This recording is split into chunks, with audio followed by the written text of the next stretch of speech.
So we're talking about relationships. So there's a lot more to relationships than boyfriend girlfriend. There's power rankings that we have to go through. Authority ranking.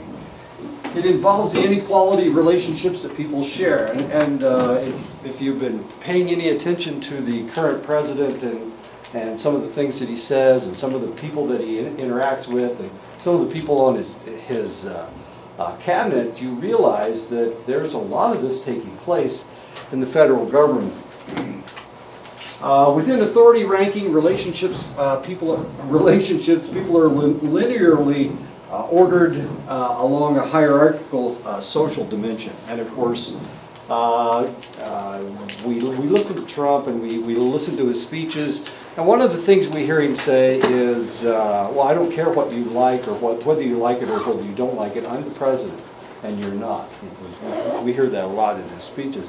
And of course, that has to do with authority ranking relationships. The relationship is that he's in charge. He's in charge of everything, kind of, almost, kind of, until somebody tells him no. And of course, it's only happened once in American history that a president was told no. A president was told that he has to retire or step down, and that was Richard Nixon, of course. Is it going to happen with Donald Trump? Probably not. He's a fairly, he likes himself a lot. What is that called? If somebody really likes himself to the point that they become relatively non-functional, what is that called? There's a mental illness that these individuals have. And of course, he was accused of having that mental illness before the election, but people that voted for him anyway. What is that? What is that mental illness? Here I'm talking about, they'll probably get arrested by the Secret Service or something. Oh, I saw that on video. You said that Donald Trump had. No, I didn't say it. My student said it. Arrest him. Does anybody know what it is? Narcissism. Narcissism, okay. Does he have it? Well, he seems to. He seems to guide everything right back to him. So even if he's making a speech about somebody else, he always mentions himself. Fascinating. It's fascinating to watch. Of course, he's driving all the newscasters crazy. Because we've had Obama, we've had George W. Bush, we've had Bill Clinton, we've had the old man Bush, we had Ronald Reagan. We had a lot of individuals, but nobody did this before. We've never seen this before. So this is really brand new. Authority ranking. People with higher ranking have prestige and privileges that those with lower ranking do not have. Subordinates are often entitled to receive protection and care from those above, and that's the assumption that we have. Here we have an election coming up in 2 weeks, 9 days, 2 weeks. Wait a minute, 13 days. 13 days from today. Yeah, no, 12 days from today. Yeah, okay. I hope everybody votes. Everybody needs to vote. I don't care how you vote, just do it. Otherwise, they'll ignore you and pretend that Navajos don't exist.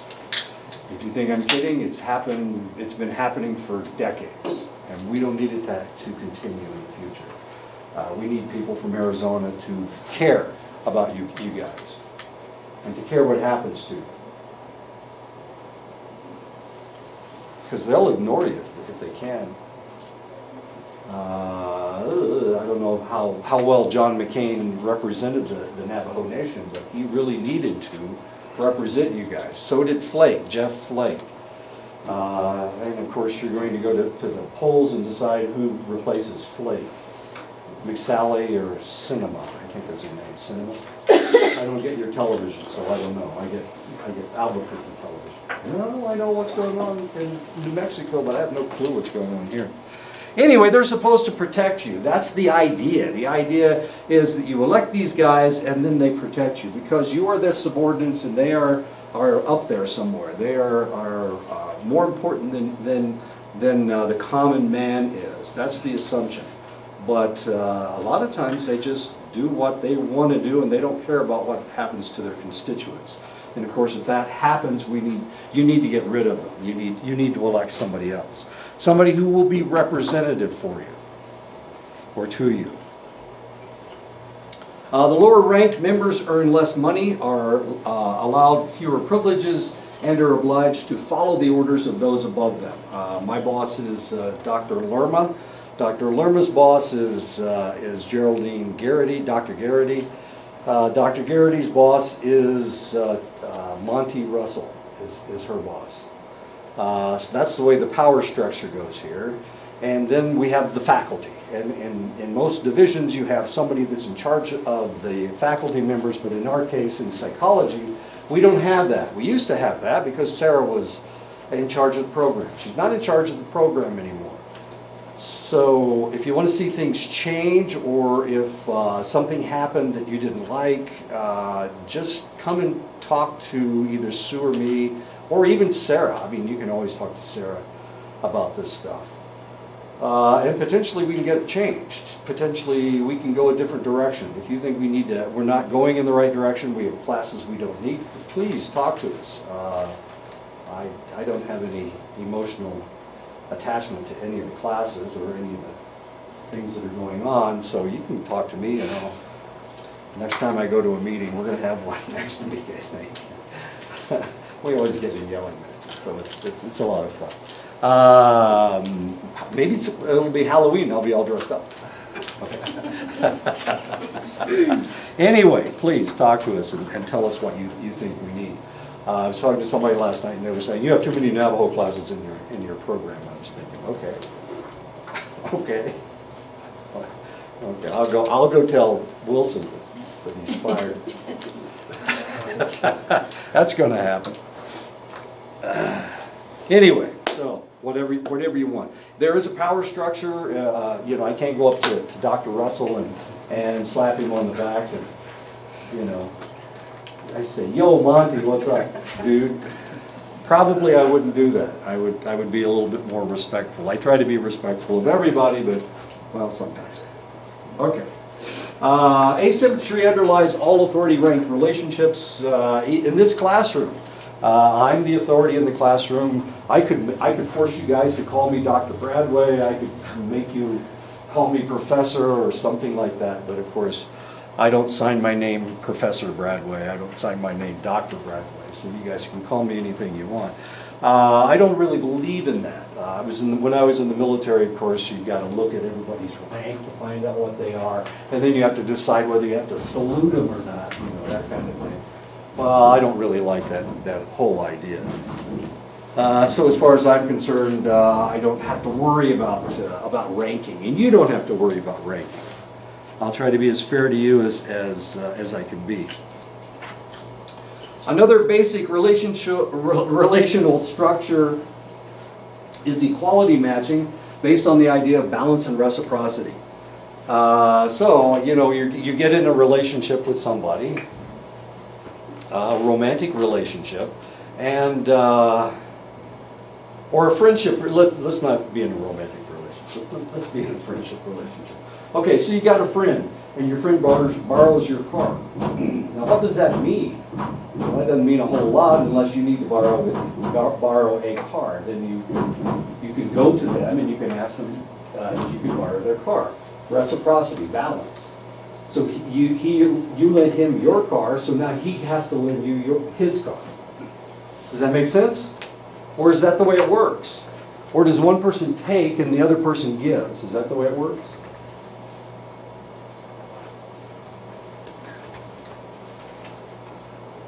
The other day, Marius forgot his towel. He came down. He came up from Snowflake. I'm sorry, he didn't come down from Snowflake. He forgot his towel. So he calls me on the telephone. And during class, he called me on the telephone. He said, I got my towel. I can't find it anymore. And I said, I'm in class. Leave me alone. But that night, I lent him a towel. So now he owes me a towel. So if I ever need a towel, I can just call him up on the towel. If I ever need anything, I can call Marius up and he'll go, well, I don't have one of those. Do you have an extra cat over there? He carries a kitten around. Did you know that? Yeah, he travels back and forth with a cat. It's his kid's cat, but takes it, brings it here for companionship, since nobody else will talk to him, so. It's funny. If I ever need to borrow a cat, I know where I can go. Anyway, so if I ever need a towel, I know I can get one from Marius. And that's known as reciprocity. I lend him a towel, he lends me a towel, or maybe $100. Is a towel worth $100? It depends on what kind of towel it is. Now, and that's, I hate to even talk about these people. There are some people in the world that put a dollar value on everything. And so there's some, I don't like to talk about white people. But sometimes they put dollar values on things. So if I was that kind of a white guy, I would go, yeah, Marius owes me $54.35 because that's how much my towel costs. You know, I could do that. There are people that do that. My in-laws, my wife's parents, they used to they'd give you a Christmas present, but they'd leave the price tag in there so that you knew how much they spent on you. Is that right? Is that okay? My brother does. Your brother does Yes. that too? What a jackass. Is that okay? That's your brother. Brothers are twins. I agree. Okay. Is that okay? Does anybody else do that, or just Nathan first brother? Does anyone else do Well, that? sometimes No? my mom will. Sometimes your mom will just show you Just to show you how that. much she loves you. Because she'll have to spend an equal amount on me, my brother, and my sister. Ah, this is like Big Bang Theory, isn't it? Sheldon hates to give gifts because he knows that it's reciprocity. He has to spend as much money on them as they spent on him. So Howard gave him a gift, a wedding gift, for being in his wedding party, and he had to give, he gave him a card and something else, but the card cost $3.50. So Howard had to give him change back after he gave him a present. Oh, jeez. Reciprocity. If you've ever been in a relationship, a lot of times husbands and wives will add and subtract things. I was surprised when my wife stabbed me. And of course, stabbing doesn't cost anything. It's not worth anything. Okay. When she stabbed me, she started yelling about, well, you know, when we first met, you did this and you did that. And I'm going, really? Okay. Why are you even bringing that up 4.5 years later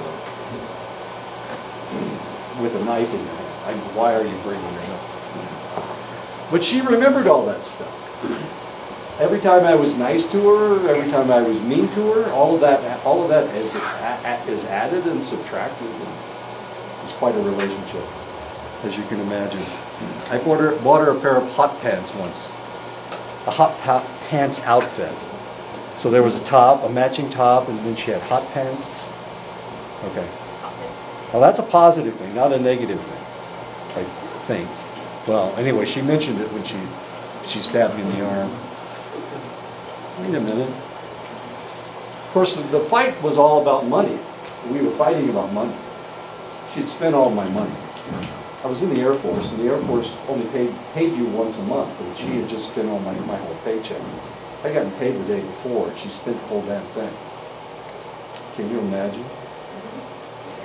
Okay. We had no money for food. We were going to be living off of what we had in the cupboard, and there wasn't enough food there for a month. And that's what I tried to say to her. And she mentioned the hot pants, and a couple other things, and then she stabbed me in the arm. Which probably makes sense to everybody else, but it never made sense to me, and that's why I'm a psychologist. While equality matching is probably the least familiar relational structure to Westerners, it is quite common in many cultures around the world. An example of it, as far as Westerners would be concerned, is exchanging Christmas cards. If somebody sends you a card, you have to send them a card. So that's equality matching. Taking turns in line. of course, we do. We're Americans, we take turns. We don't line up very well, but we take turns. If you ever want to see people line up, go to England. They queue up all the time. They queue up for anything. For a bus. Who was there first? That's the person that gets to get on the bus first. And the person that was there second lines up right behind them, and they just line up like that. And they'll line up all the way down the sidewalk, waiting to get on the bus, which will be here in about 15 minutes. But everybody has a place. So they queue up, is what they call it in England.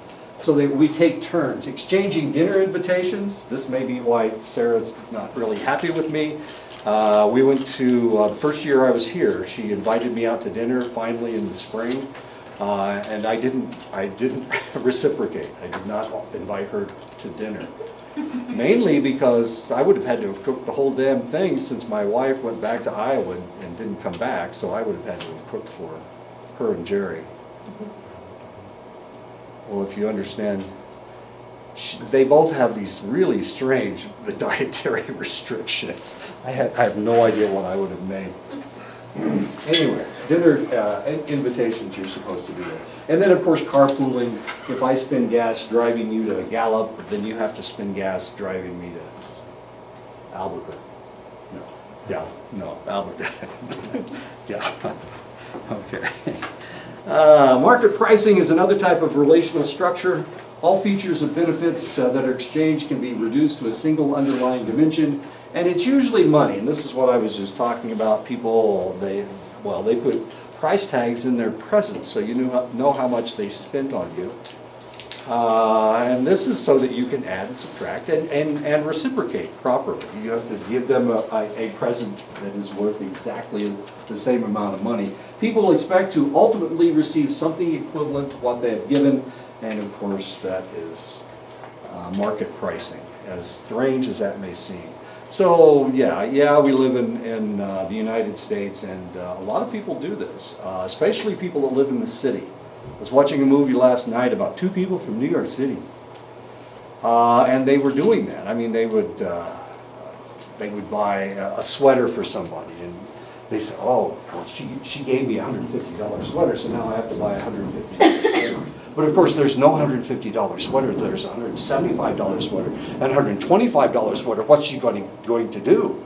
Is she going to buy her the cheaper sweater or the more expensive sweater?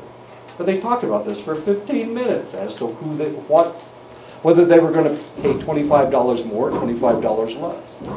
This was important to them, New York City.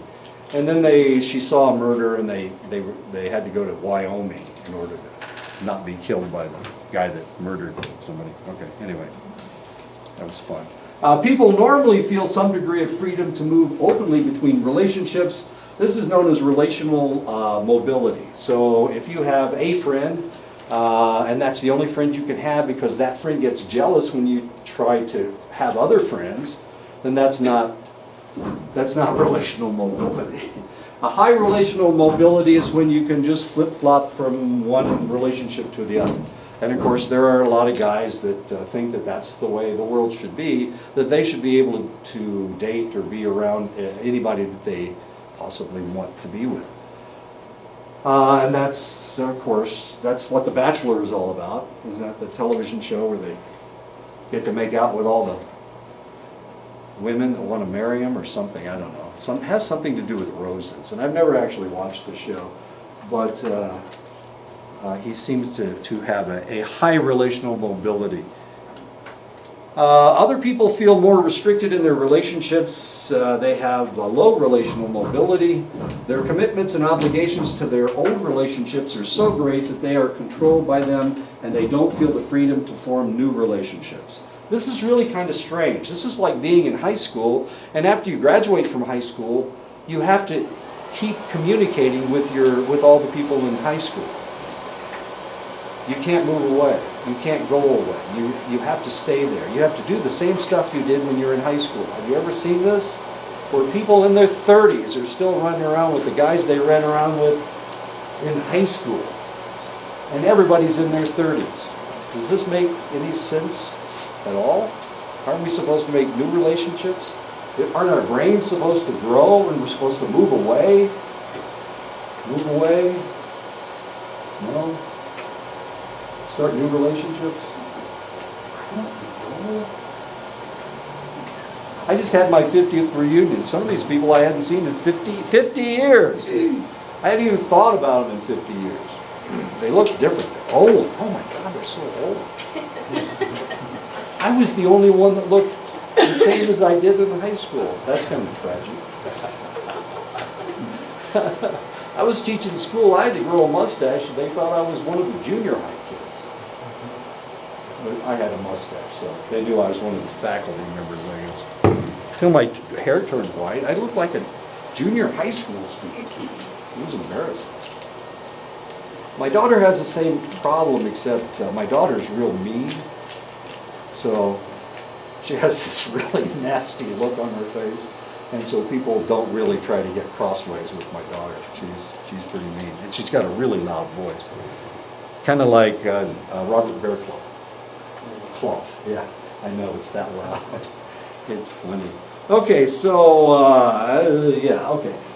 They view relationships as stable and lifelong that provide both benefits and costs in order to maintain them. And of course, these are the permanent relationships that you have. Potentially with your high school friends. Maybe your high school friends are the people that you want to stay with the rest of your life. So you continue to communicate with these individuals. That's not me. Obviously, that's not me. I'm not that type. I don't have low relational mobility.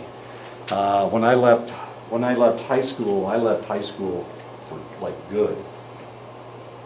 And the only reason I went back is because they nominated me to the Hall of Fame, so I went back. But I hadn't seen any of these people in 50 years. And that was soon enough, I think, pretty close, anyway. I still talk to my brothers and sisters, that's pretty good. And my brothers and sisters are as dumb as your brother. Relationships in low relational mobility situations are not always positive. We see this with athletes. We see athletes who live in a certain place. Maybe it's a relatively negative area, and they have friends from high school, so they become famous and rich athletes, yet they go back to their old haunts. They go back to their old neighborhood because they think that they're supposed to. And then they get in trouble when they go back. Because what's happening now? Well, what was happening in high school? Well, some people were smoking pot. Now they go back and all of their friends are dealing drugs. So what do? Of course, they snort cocaine and get in a lot of trouble. We see this all the time with athletes.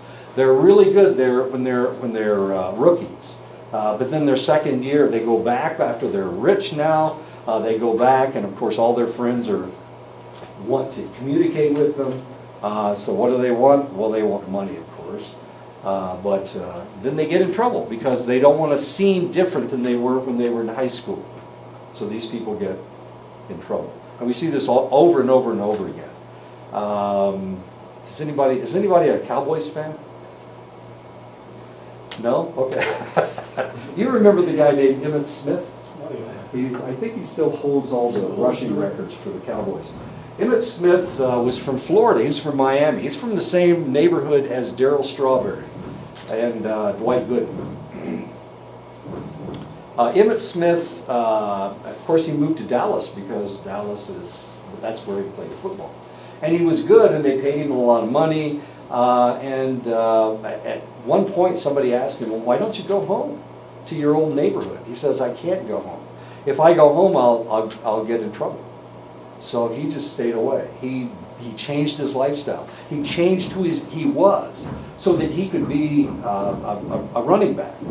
At the same time, we have Dwight Gooden and Darryl Strawberry. You don't remember these guys. You're way too young to have any idea who these people were.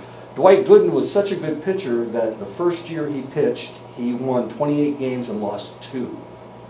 He was so unhittable that he lost 2 games, and those 2 games he lost by a run apiece. That's how good he was. Nobody could hit this guy. And so after his rookie season up in New York, he was a Met. After his rookie season, he went back home, and somebody got him somebody offered him cocaine, and he took it. And he never had a winning season after that. He broke even one year. One year he was 14 and 14. 28 and 2. This guy was unhittable. So he goes back to his old neighborhood, he gets back in his old ways of doing things, and poof, he's not the same ball player he was the year before. Okay, so sometimes having a low relationship mobility is not a good thing, especially if it's a negative environment. Relationships and low relational mobility situations are not always positive. Some people really don't get along with each other. It is not an option to decide that they will not engage with one another. They will continue to have a relationship, though it might be fraught with negative feelings. And of course, those of you who are married, of course I've had 3 sets of in-laws, and they were all not very good.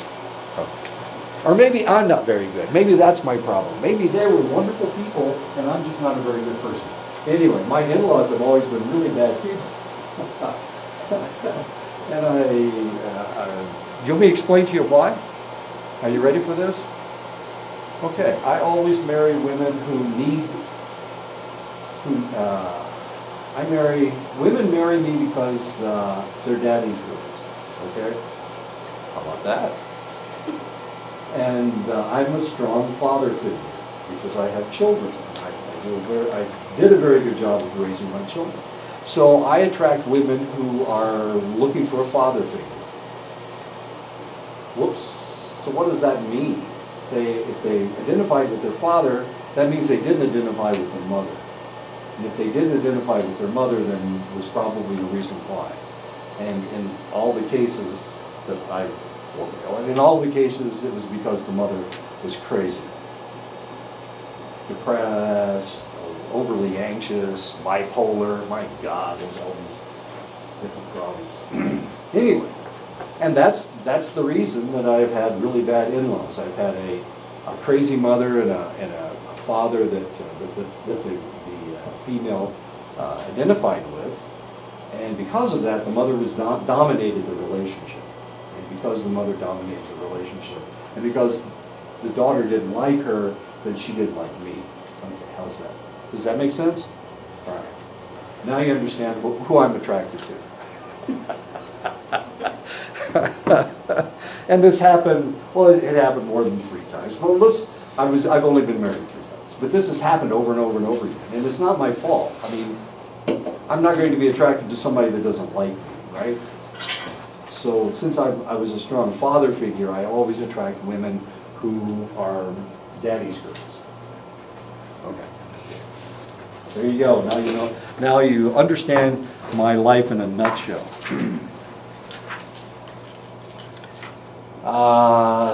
So my daughter has problems with relationships.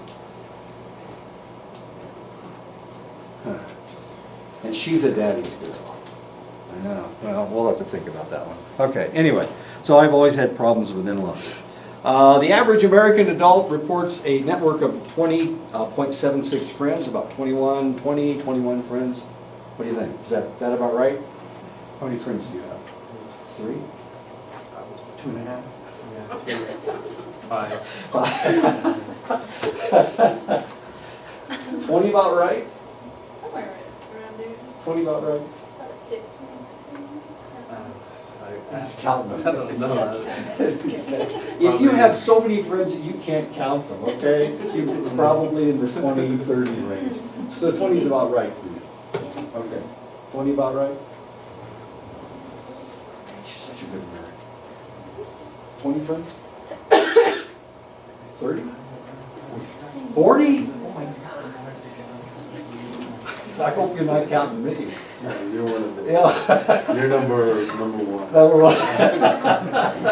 20?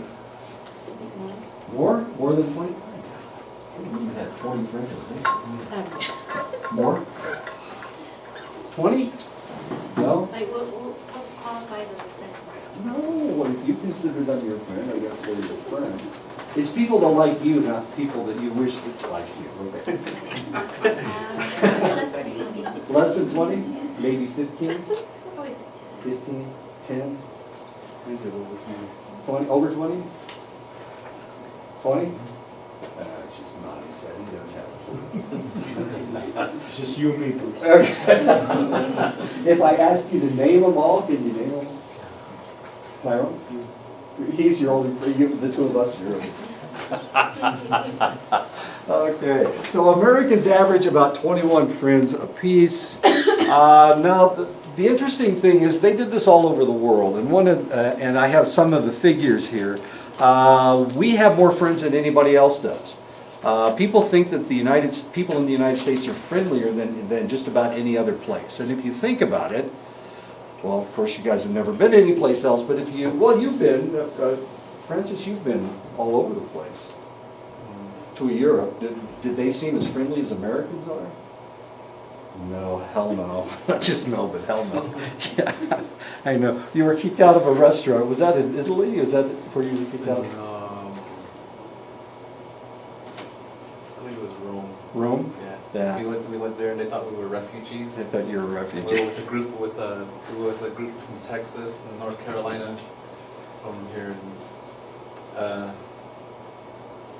they didn't like us. They didn't want us to come into the restaurant. But the people from Texas and North Carolina protected you. Yeah. They would say we're Americans and so now you guys, these are refugees. They will do anything to come in. Just tell the truth. They're not you.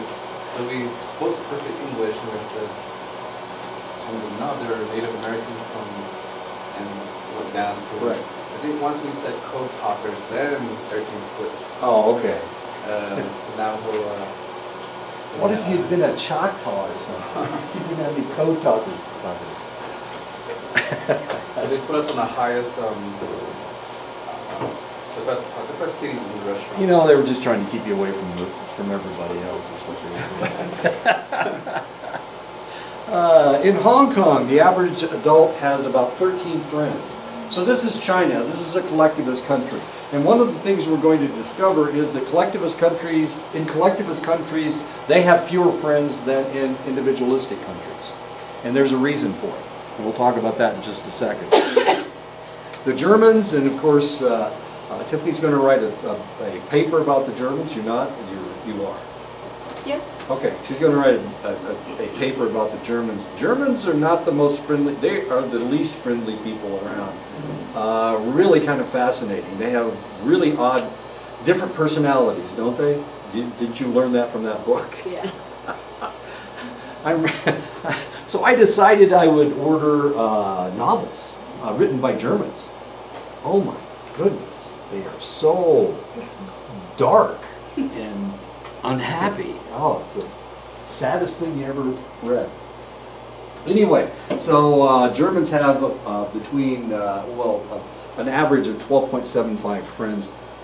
This is a picture of 13 Germans. I'm sorry, this is a picture of 10 Germans and somebody's taking the picture. This is the Brandenburg Gate behind them. This is in Berlin. And these are 10 Germans. As you can see, not a whole lot of smiles going on here, even though they're having a picture That's taken. Berlin. Yeah, this is Berlin. This is the Brandenburg Gate right back here. The wall used to go through the gate, and so this all was wall before. Interesting. Yeah, we're looking west. So that's West Berlin, and this is East Berlin. That's what we're looking at. I got to use my list. Yeah, I've been there. But as you can see, these people are here. Here they are in having a vacation, and we got hardly any smile. There's one. There's a smile. Whoop, that's the only one. Okay. Not a whole lot of smiling going on. Germans aren't the friendliest people in the world. I was stationed there for 3 years. Really kind of fascinating. Common reaction heard among many international people after their first encounters with Americans is how friendly we seem. This was a problem. I had a student from Bangladesh. Of course, Bangladesh is a collectivist country. It's a Muslim country. He assumed that when he came to the United States that people wouldn't like him very much because he looks like he's from India. He's Bangla. But one of the things, and it freaked him out because all these people were really nice to him, and he had never experienced that before. Not in high school, not in, he had an AA degree from Bangladesh, but he had never seen that before. Here all these Americans, and everybody seemed to want to be his friend. And of course, in collectivist countries, you just don't accumulate friends like that. It's too expensive, because you have to do what your friends want you to do, as confusing as that is. So he was really put out that he had all these people that wanted to be his friend. And it's like Sheldon in Big Bang Theory. Well, I've already got 6 friends. I don't think I can afford to have another one. You know, it's the same situation with people from collectivist countries. Compared with people from other cultures, Americans have a rather casual attitude toward forming friendships. It doesn't cost us anything to be friends. You're not going to ask me for well, no, nobody in here's asked me for money. Okay, you're not going to ask me for money. That's not the way it works. Not in the United States, but in collectivist countries, that's exactly the way it works. Reciprocity is very important. In collectivistic contexts, an important aspect of friendship is to provide each other with advice, and this advice is frequently offered regardless of whether one's friends wants to receive it. Oh, okay. So in a collectivist society, you give advice whether it's wanted or not. In an individualistic country, if somebody comes up and tries to give you advice that you don't want, what do? We punch them in the nose, of course. You violent people, you. Unsolicited advice is common in a variety of collectivistic cultures. Turkey and Colombia are just 2 examples. It seems to be especially prevalent in Russia. I don't know, the Russians are different. You know, Donald Trump keeps trying to convince us that the Russians are just people just like we are. But they're not. They have different ideas. And this is a big one as far as the Russians are concerned. This is a BBC journalist named James Rogers. He made the statement that you can't really say mind your own business in Russian. There are words that mean mind your own business, but they don't understand what it means because it's not something that people do in Russia, as bizarre as that seems. A study by Chinsova, Dutton, and Vaughn in 2012 looking at unsolicited advice among Americans and Russians found that Russians were twice as likely to have given unsolicited advice. The amount of advice given by Americans was more likely to be contingent on whether it was requested. So we're not going to give advice unless somebody asks for it. We're not going to waste our time giving you advice if you're not going to take it. So you have to request it in the United States. In Russia, that's not the way it works. If you're standing there smoking, somebody will come up to you and say, you know, if you smoke, it's a really bad thing, and you're going to kill yourself. That's what happens in Russia. But in the United States, of course, nobody would dare do that for fear of being punched in the face or being body slammed like that newspaper man was in Montana. The amount of advice given by Russians was unaffected by whether it was requested or not. They don't care. They just give it to you. In Russia, a big part of friendship seems to be to let your friends know how you think they should be leading their lives differently. There you go. That's the kind of friends you need. People that will tell you what you need to do. They need to give you advice, unsolicited advice. Come to your house at night and tell you how to, that you bought the wrong car or something. I've actually had a guy BFF for over almost 12 years now. Does he tell you what you need to do all the time? You tell him what to do all the time. I ask for it. You ask for advice. Does he ask for advice? Which is like constant. Oh, is that right? Yeah, he's probably getting tired of it, but tiring. When I was living up north, I bought a truck. Ford 250, 1984 Ford 250. Carried a whole cord of wood. You guys only carry a half a cord. I'm sorry, your trucks don't carry that much wood. This thing carried a whole cord. I put wooden slats on the side so I could pile it up to the top of the cab. That's a whole cord of wood. And I burned wood all winter. So I bought this truck for, I don't know, $3,750. Not a bad price.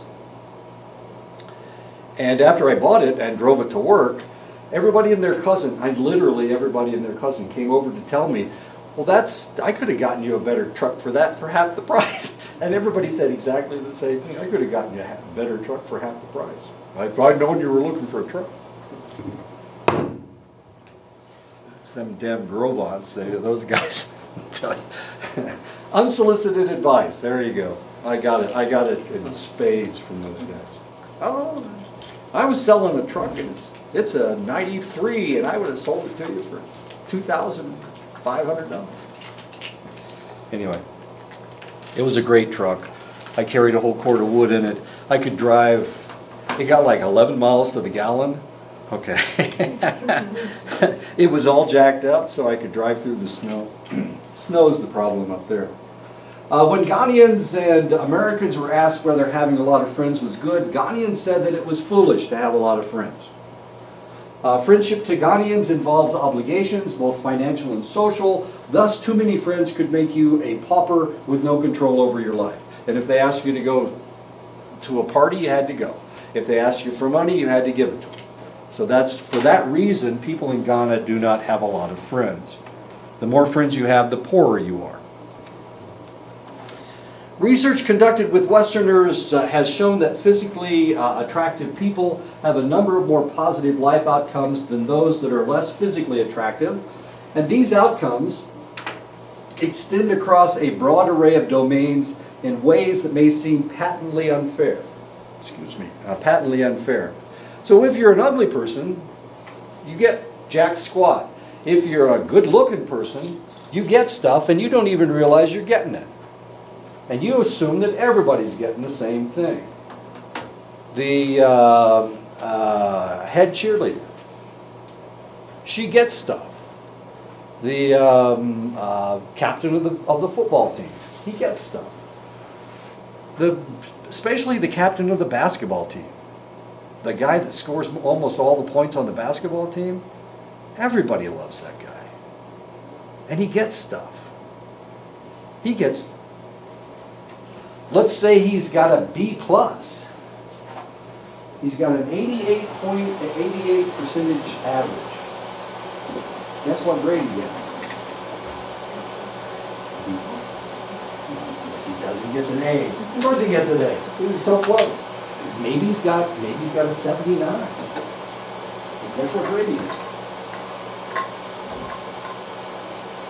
Still gets an A. I know he still gets an A. This isn't fair.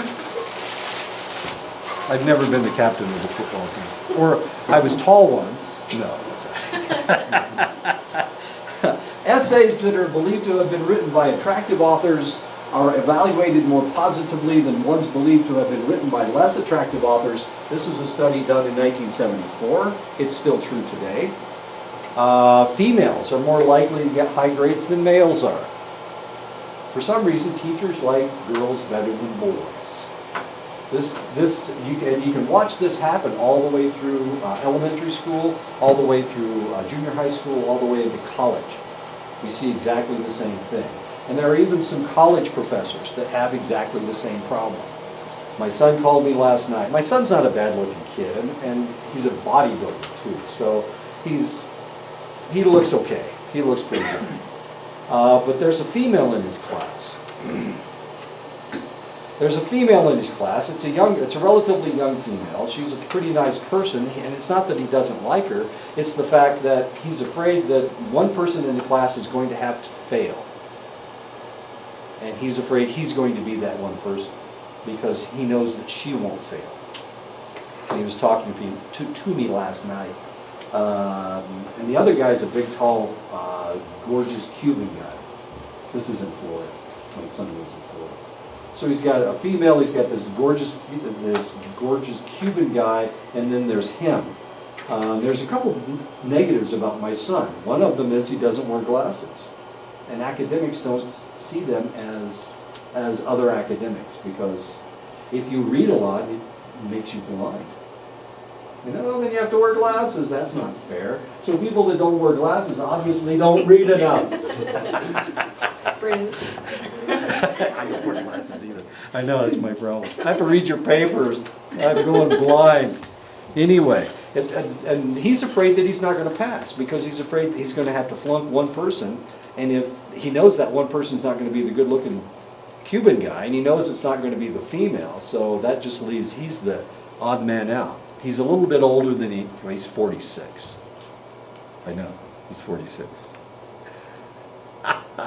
The dummy, what he does is he grows he's got that beardy thing going, you know, that 5 o'clock shadow. Well, almost all of his 5 o'clock shadow is turned white, so he looks like an old man. I mean, it makes him look older. He needs to shave his face, is what he needs to do. I didn't suggest he shave his face.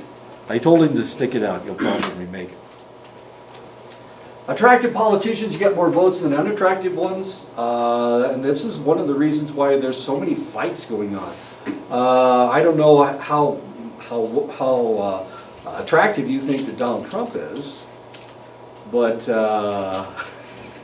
he lost the election by 3 million votes, which is a lot of votes, but he didn't win the popular vote. So Hillary actually won more votes than he did, but he was elected president. We've got Xochitl Torres Small running in New Mexico. Should be interesting. I can't remember who she's running against another female, I think. But we have McSally and Sinema, who are running against each other here in Arizona. It's really kind of interesting because when they first started running, they would show ads and they were just out walking around, and then all of a sudden, McSally started putting on more makeup, and she started pulling her hair back. I know, what does this have to do with anything? Well, that does make it a difference, probably as far as women are concerned, but men, they'll vote for the pretty one. So, I know, this is getting kind of interesting. This will be fascinating to see how it turns out. We vote for pretty people. We don't vote for the ugly guy. We vote for the tall guy. We don't vote for the short guy. So if you're an ugly short guy, just forget it. I ain't running against you, that's for damn sure. I'm out of luck. Attractive children are rated as smarter and better behaved by their teachers. This is especially true of good-looking boys and almost all females. But if you have an especially unattractive female, she may get bad grades just because of the way her face looks. If you have somebody with a disability, people with disabilities really are at a disadvantage. Not because they're not as intelligent as other individuals, but because they are seen more negatively by teachers. So teachers give you grades by the way that you look, as sad as that is. I try not to. When I write people's names down, I don't put your first name down. I always use a first initial, just your last name. So I've got like 10 Yazzies and 3 Sosis, half a dozen Sosis. So I try not to do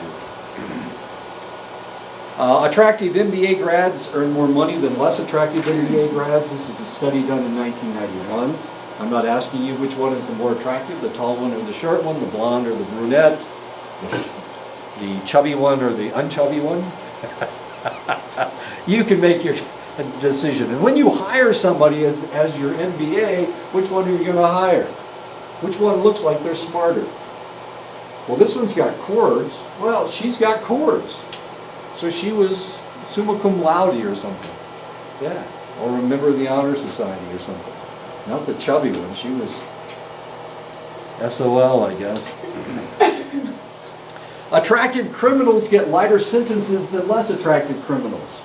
And I'm not going to ask you which one is the pretty one, but this came up not very long ago. This came up in 2014. In 2014, whoops, wait a minute. In 2014, this guy's picture went on the internet, and women went insane. Does anybody remember this guy? He's cute, isn't he? Yes. I love his tattoos, don't you? Especially this teardrop right here. Does anybody know what that teardrop means? Crybaby. It's like associated with like something killed before. Yeah, he's killed one person.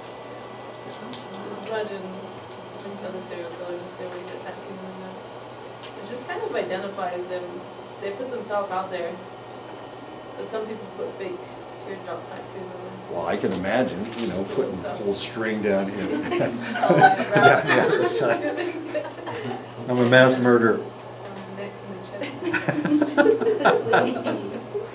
We'll come back to that guy. From an early age, we learn that attractive people have more desirable characteristics than unattractive ones, such as when we learn that Cinderella's kindness and beauty in contrast to her evil and ugly stepsisters. I don't know if you remember that her stepsisters were not only evil, but they were also ugly.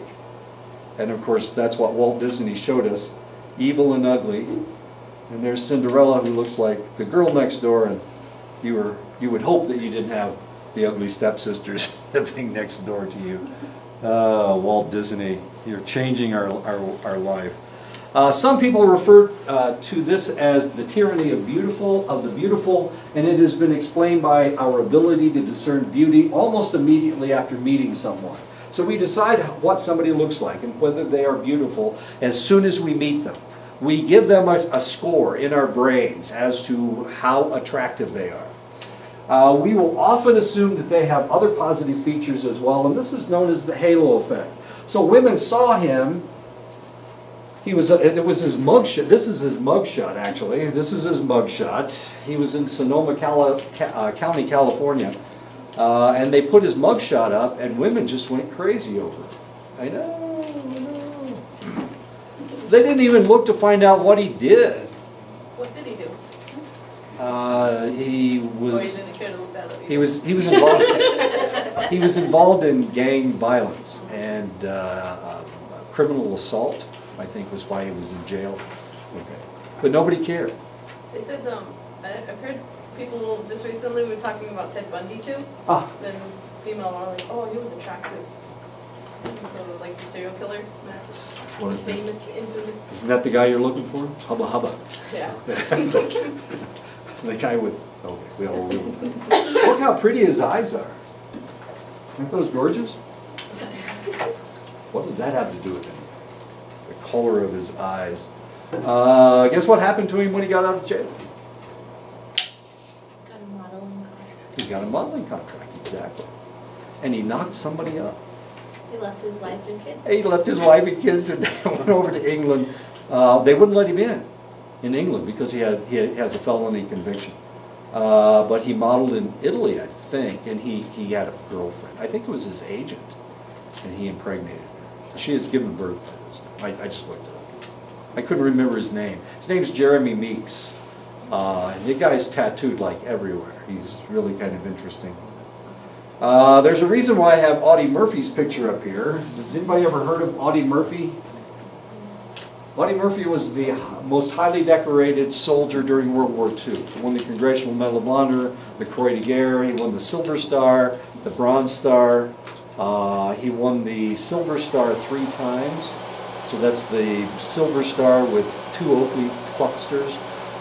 He won awards from Belgium. He won awards from France. He was the most highly decorated soldier in World War II. The interesting thing about Audie Murphy, you can look at his face. This is in the 60s. This is 15 years after he fought in the war. He's got a baby face, doesn't he? Doesn't he have a baby face? He was only 5'5".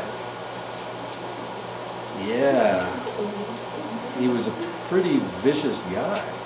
Killed people with knives, killed people with hand grenades, killed people with machine gun. He carried around a Thompson machine gun. And he held off a whole regiment of Germans with a 50 caliber machine gun on top of a tank that was on fire. And the crew had left, and he jumped up on the burning tank and fought off a whole regiment of Germans. He doesn't look like a killer, does he? What do killers look like? Well, obviously Ted Bundy's a good killer. But Audie Murphy probably has killed more, well, who knows. Killed a lot of Germans. Anyway, the halo effect. You look at him and you don't see murder in their eyes. You don't see gang violence in this guy's eyes. If you can get past his gorgeous eyes.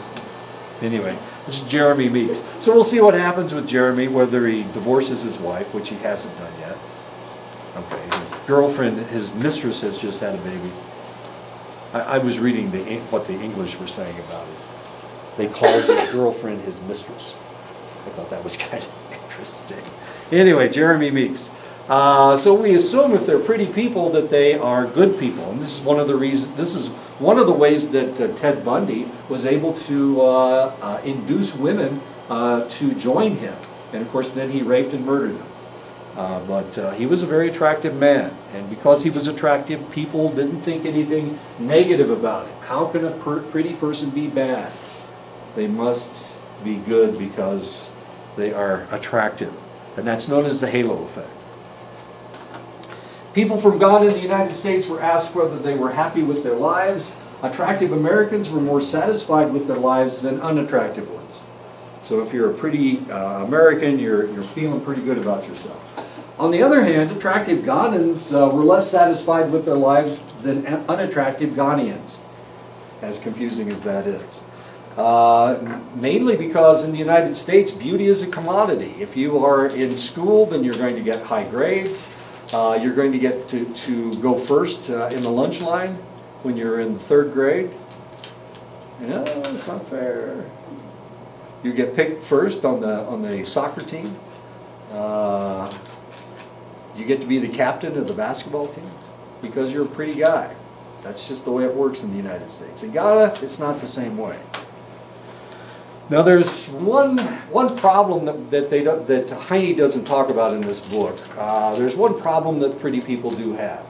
Women that are strikingly attractive to the extent that they are beauty queens. A lot of times they have problems.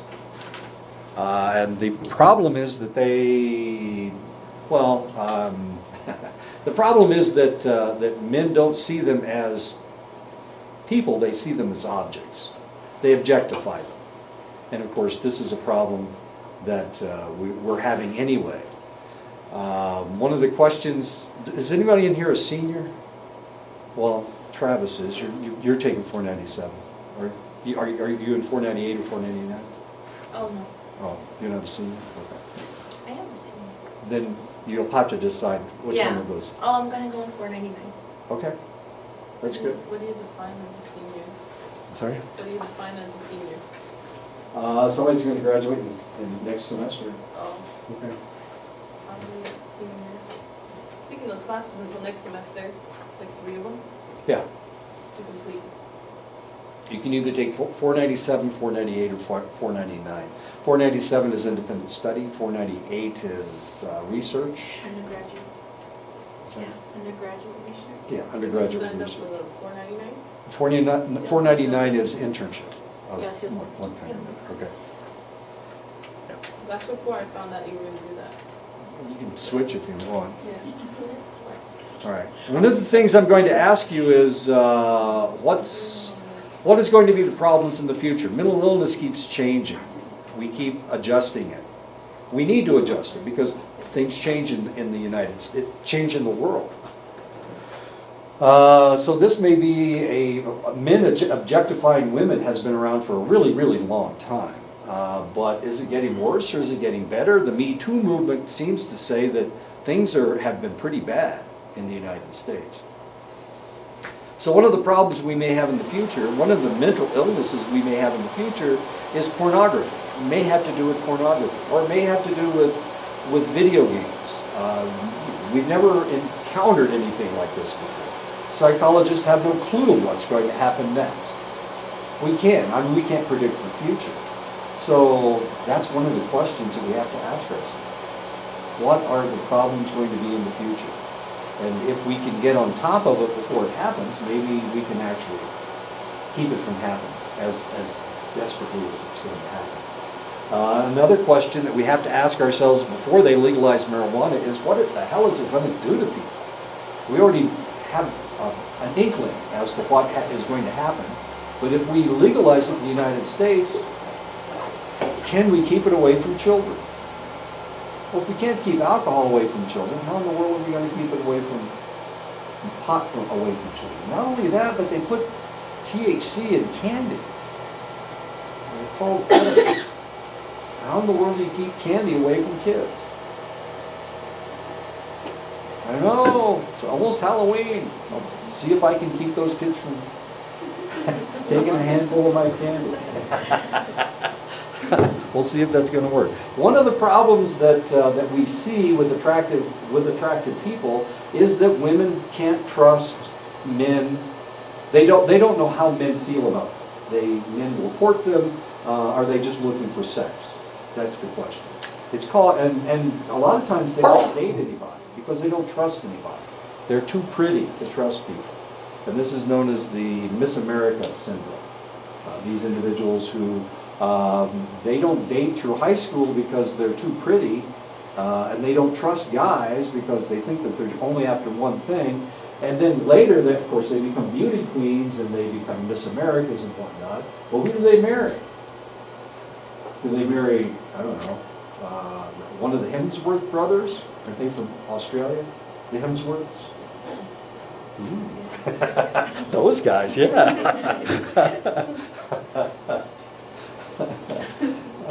One of them was in the last, what is it? Ghostbusters. The one with all the women in it. They were the Ghostbusters. And he was the attractive secretary. Was one of the Hemsworth brothers. No? Okay. It was funny. It was because they kept ejecting, they kept dropping things, and he would. So women don't. The Miss American syndrome is something that is real. So they have that select problem as well. But pretty people usually get away with stuff. They did a study back in the 50s where they looked at the graduating classes of West Point, and they tried to determine who would be who would make general and who would not. And there were two factors that had to do with making general. One of them had to do with height. There you go. There's a shot for you. The taller you were, the more likely you were to become a general. And the other one obviously was attractiveness.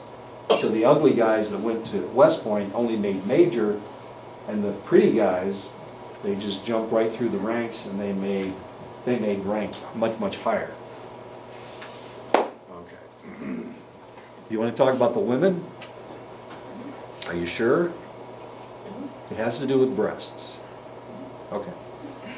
Well, if you're asking, only one answer. So guess who made general? Which women made rank faster? No. The attractive ones, of course. We already know the attractive ones made rank faster. But there was one other factor. It wasn't height. Was it what you just said? It was just what I just said. Of course it was. Yeah. So the larger chested they were, the more likely they would make rank. But there was an interesting cutoff. If they were too big, I was gonna say like. I know. It's weird. So they had to. If they looked like Dolly Parton, they didn't make rank. But if they, okay. So it would be like the right size. Is that? Yeah, not too massive, I guess, is the word, and not too flat chested. Yes. Like the oldies? And I guess it would all depend on who the guy was that was deciding whether you made it or not. I hate to talk about that, but I mean, it's one of the other things we can talk about, that we need to talk about. Oishi, Ishii, and Moon in 2009 studied American college students, comparing those who had lived in one place and those who had moved multiple times. The movers had more conditional loyalty because, of course, they had been in a lot of different places. They had more Facebook friends on campus. They recognized their personality traits as part of their identity. They preferred chain stores. Okay, so if you come from one place and you only live one place your entire life, and then you go off to college, how do you know who you are? Well, the way you identify yourself, the way that you think of your personality is as whoever you were in high school. A lot of individuals who only live in one place, when they go off to college, they wear their high school letter jacket. Because that's part of their identity, that's part of their personality. But people who have moved around a lot, who have more than one jacket, they don't wear their high school letter jacket. And the reason is because they see themselves completely differently. They identify they understand what their personality is because they've had to inspect their personality every time they've moved. So the more moving that they've done, the more that they recognize who they are. If you are somebody who's only lived in one place in your life, then you identify yourself by where you're from. And that is your identity. I'm from Salem. I'm from Chinle. That's who I am. I'm a Chinlean. But if you've moved around, you don't think of yourself as somebody from Los Angeles, somebody from San Francisco, somebody from Montana, somebody from Wyoming. You think of yourself as who you actually. You have had to change your personality, and you have to recognize your personality in order to be able to succeed wherever the new place is. Every place you go, those people think that's the only place to be. When I moved to Nebraska, everybody was a Cornhusker fan. I don't know if you've ever been to Nebraska. My God, Saturdays, everybody wears red. And if you didn't wear red and the Cornhuskers lost, it was your fault that they lost. As strange as that may seem. Okay, so if you move around a lot, you understand who you are separated from your place of origin. Your place of origin isn't part of your identity. I'm from Indiana, but I don't really, and I call myself a Hoosier, but the reality is I've lived in so many different places, I don't see myself as a Hoosier like my brother does. He went to he graduated from high school, went to Vietnam, came back, and has lived in Indiana all of his life. So he identifies with Indiana. That's all he identifies with. He's only been two places in his whole life, Vietnam and Indiana. So that's what he identifies with. Well, I've lived in Montana and Texas and Nebraska and Iowa, in California. I've lived in Texas 4 times. Oh my God. How painful was that? Ohio, I lived in Ohio. Japan, oh my God. So an individual that has moved around a lot, they understand who they are. And they recognize their own personality traits. A lot of individuals who have only lived in one place may not know that may not recognize that they have a personality. They identify so closely with their hometown that they don't even think of themselves as separate. They see themselves as part of this entity, this huge entity. But when you move around a lot, you can't do that. You can't identify with one thing. The funny thing is, they'll identify with something from every place that they've been. My daughter is a Cowboys fan because we lived in Texas. Other than that, she's okay. She's pretty smart otherwise, but she's a Cowboys. They're doing really bad, aren't they? No? Yeah, okay. Just like every year. Do they have a new quarterback? Yeah, he's a rookie. He's a rookie? Cities that tend to have a great deal of mobility, San Diego, Los Angeles, and Atlanta, have more fair weather sports fans. And of course, if you go to Atlanta, they tried to make Atlanta America's team, but they had a really serious problem because they didn't have people in the area that liked Atlanta, because most of these people came from someplace else. So if you came from Chicago and moved to Atlanta, were you a Chicago fan or were you an Atlanta fan? Well, you're probably a Chicago fan. This is a problem. This is the problem they had when they started putting sports teams in Florida, because a lot of people from Florida have moved down from the East Coast, from the Northeast. So there were a lot of Boston fans, there were a lot of New York Yankee fans, and here they tried to start a new team in Miami, in Fort Lauderdale first, the Florida Marlins, and then they changed their name to the Miami Marlins. They have no fan base. They have no fan base whatsoever. Even though they've won 2 World Series, they don't have much of a fan base. So they're fair weather sports fans. They're higher crime rates with less community action. Speaking of sports fans, Los Angeles, how many years did they go without a football team? 2 decades. Oakland tried to move down to Los Angeles. and it was an abysmal failure. They had no fans. I mean, all the Oakland fans, all the Raider fans lived in Oakland, so they moved back to Oakland to find their fans. San Diego has a problem. They had the Chargers in San Diego, but San Diego, nobody that lives in San Diego is from San Diego, so they have no loyalty to the city.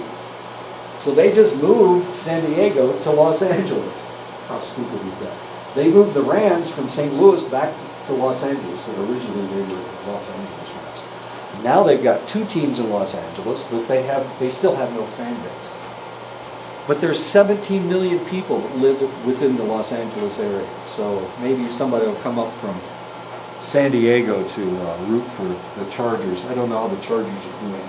They have more national chain stores in these large cities. This itinerant lifestyle may make the United States culture different than other places. So if you're from Shanghai, if you live in Shanghai, China, okay. If you live in Shanghai, China, you're of course loyal to Shanghai, China. But in the United States, we move around so much that we don't have that. For the longest time, you couldn't move any place in China. If you were from Shanghai, you stayed in Shanghai. The government wouldn't let you leave. You had to get a special permit to leave the city. If you were a farmer out in rural China, they wouldn't let you leave the farm and come to the city, especially if you had more than one child. They had a law that said you could only have one child, and the only people that could have more than one child were farmers because they needed the farmland. So they could have 2 or 3 children, and they couldn't, after they had the second child, they couldn't move into any urban area In China? in China. Is it because of the population too? Population is exploded. It was exploding, and then Mao Zedong changed all that. He put a one-child limit on things. I mean, they were just exploding. So what happens if you have more than one child and you're not supposed to? I'm sorry? What happens, what's the penalty for having more than one child? You only had one child. And then that's it? That's it. So they take care of, If you get pregnant again, what happens next? You don't have a baby anymore. And they don't adopt it out because they don't want the kids. So what happens? They abort them. Yeah. But usually the Chinese only get pregnant. I mean, they only have the one pregnancy. But of course, in China, because the male heir, they need a male heir in the family. A lot of times what happens if they know that they have a female fetus, they'll abort the female fetus and then try to get pregnant with a male fetus. I know, it's not a lot of fun. We see the same thing in Pakistan. We see the same thing in India, unfortunately. so future generations for China is looking like all men? Yeah, they're having that problem in India, and they're having that problem in China. Yeah, I know. More male babies are born than female babies. I mean, if you just let people reproduce, more male babies are produced than female babies. But more female babies survive than male babies. Because female babies are hardier, they're stronger than male Then you would babies. think of it that way too. If you have a female baby and they marry into a male family, that's still a win-win, right? For both No, families? not in China. No? No, Oh, okay. no. The female has to go with the male. The female is a second-class citizen. The male's always a first-class citizen. So if in the old days, if they had 6 children, the oldest male child was in charge, and then the second male child was second in charge, and all the female children were way down the line somewhere. They were subordinate, and they had to do all the cooking and all the cleaning and all the anything. They had to do everything. And the male children sat there like little princes and did nothing. As horrible and ugly as that is. In many Latin American cultures, people place an emphasis on maintaining harmonious relationships and in making expressive displays of graciousness, hospitality, and personal harmony. This is known as simpatico. If you have any friends who are Hispanic, who are Mexican American, you probably have noticed this, that they are the happiest people in the world. They have less depression than any other people for one reason or another, and this is the reason why. Simpatico. And they will, and potentially you can talk to them about it, and they'll just talk about being simpatico, as interesting as that is. Does anybody have any Hispanic friends? You got one? Jose, Luna. There you go. That's a good Spanish name. Luna means moon. Yeah. Joe Moon. Okay. Anyway, so Hispanic people are really happy people. Latin Americans view their self-concept to be more characterized by traits that reflect simpatico, such as easygoing, respectful, courteous, and agreeable. And probably Jose is a pretty jolly fellow. He'll do anything for you, won't he? I know. He's always got a smile on his face. That's Joe. Latin Americans also expect interactions with others to be dominated by positive social behaviors and to have fewer negative social behaviors compared with expectations of European Americans. It was fun having Hispanic students at Ashford. I had all these. Well, I showed you the one picture of the lady, the one in her picture taking thing. I've got more pictures of her if you want to see her. She was just a really jolly person. And so I advised all of the Hispanic students. They liked me. I was the same height they were. They played soccer, I played soccer. All that stuff. Anyway, yeah, it was really fun having those students. And the white students would come around and say, "Honey, Raj," just a little bit. They weren't as happy as the Hispanic students. Even if the Hispanic students were complaining about something, they always laughed about it. They thought it was funny. Anyway, I guess we'll stop right here.